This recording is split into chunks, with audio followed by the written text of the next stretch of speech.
Au sommaire de ce lundi sport, 25e anniversaire pour l'aquathlon indoor de Vittel, une première compétition internationale de patinage à Épinal, une fin d'année difficile pour l'US Raon-l'Étape et des volleyeuses des Audaciennes toujours imbattables. C'est l'un des grands et rares rendez-vous de l'hiver pour les triathlètes en pleine préparation pour la future saison estivale. La 25e édition de l'aquathlon indoor de Vittel avait lieu ce dimanche au centre de préparation olympique. Une compétition décalée de février à décembre pour la deuxième fois de son histoire en raison de la future fermeture partielle du CPO pour faire des économies d'énergie.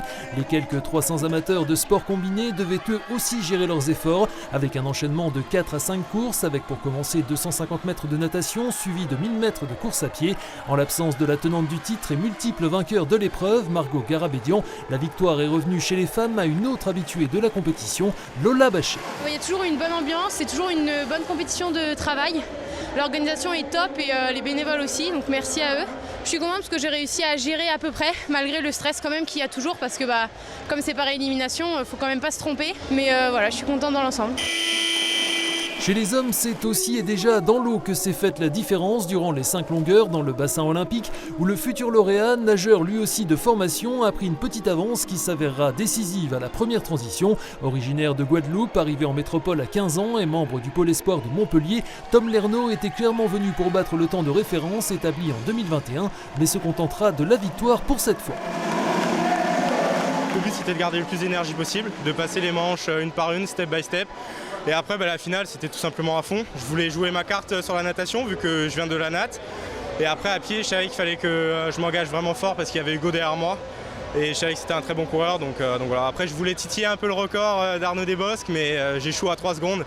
Mais ce sera pour une prochaine fois.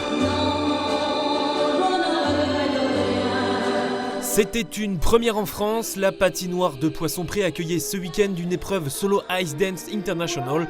Il n'y en a que 3 cette saison à travers le monde, à Helsinki, Washington et donc la Cité des Images, où se sont retrouvés un peu plus de 90 patineurs âgés de 8 à 20 ans, dont une cinquantaine d'étrangers et 10 jeunes filles du club organisateur, le club de patinage sur glace d'Épinal. Le CPGE qui a notamment remporté le titre chez les Benjamines avec la victoire de Zélie Paternotte, juste devant sa coéquipière, Joséphine Léonard.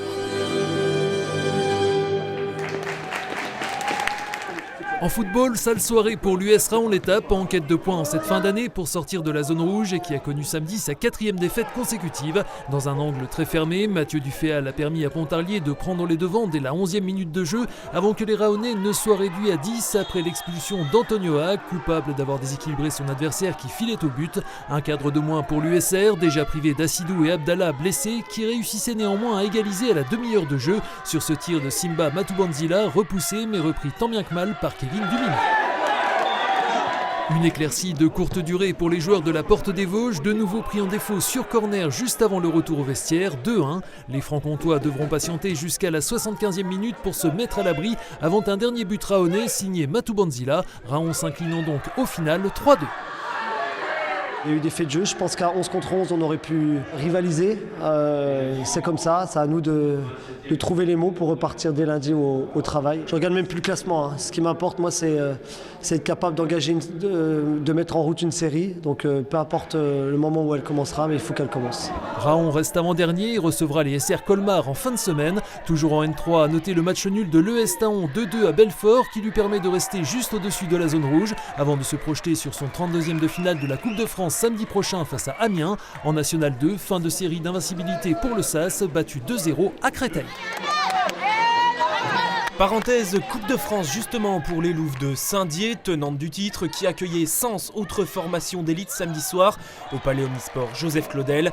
Dans la lignée de leur début de saison en championnat où elles sont toujours invaincues, même si elles ont été parfois chahutées par la formation de leur ancienne capitaine Niel El Ghoul, ici à la finition. Les volleyeuses des Audaciennes ont su rester concentrées pour s'imposer 3-0, 25-19, 25-22, 25-19 et composter leurs billets pour les 8e de finale qui auront lieu mi-janvier. Les Louves boucleront leur année samedi prochain, toujours à domicile, face à Saint-Jean-d'Illac, lanterne rouge de leur championnat. En déplacement à Strasbourg, chez une formation inférieure d'une division, les garçons d'Épinal-Golbet se sont aussi qualifiés sans trembler pour le prochain tour. Fin de l'année 2024 pour le GVB samedi avec la 9e journée d'élite masculine chez l'Azulion.